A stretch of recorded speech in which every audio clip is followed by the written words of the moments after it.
For my generation, it was the first time we had lived through an attack on our soil. The uncertainty was terrifying. I did not know how much some people hated our country at that time. My generation was forced to grow up that day as we watched the news showing us pictures of those who had died. I grew up and was still living in the Midwest, but was struck by how it seemed everyone in the country, including those of us 800 miles from New York, had a connection to someone who lost their life. For me, it was my best friend's cousin, Alicia Titus, who was a flight attendant on one of the planes that crashed into the World Trade Center. The grief of the attack was local, even in my small town in Ohio.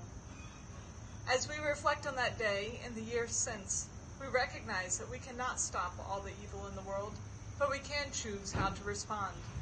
In the days after 9/11, I remember a country united to support those who were wounded and grieving. Political differences were put aside for the sake of caring for neighbors and strangers. The stores sold out of American flags because we were focused on what unites us instead of what divides us. In the days after 9/11, our then President George Bush called us to peace and inclusion in our communities, saying, "These acts of violence against innocents violate the fundamental tenets of the Islamic faith, and it is important for my fellow Americans to understand that." The English translation is not as eloquent as the original Arabic, but let me quote from the Quran itself. "In the long run, evil in the extreme will be the end of those who do evil, for that they rejected the signs of Allah and held them up to ridicule." When we think of Islam, we think of a faith that brings comfort to 1 billion people around the world.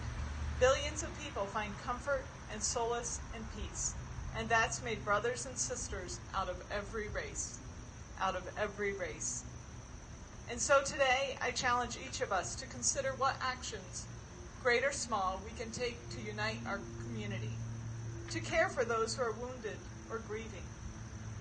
If you know someone who lost their life on 9/11, perhaps you can pick up the phone and call one of their relatives to let them know we have not forgotten, and to acknowledge the pain, the sadness, and the grief that will be with them always.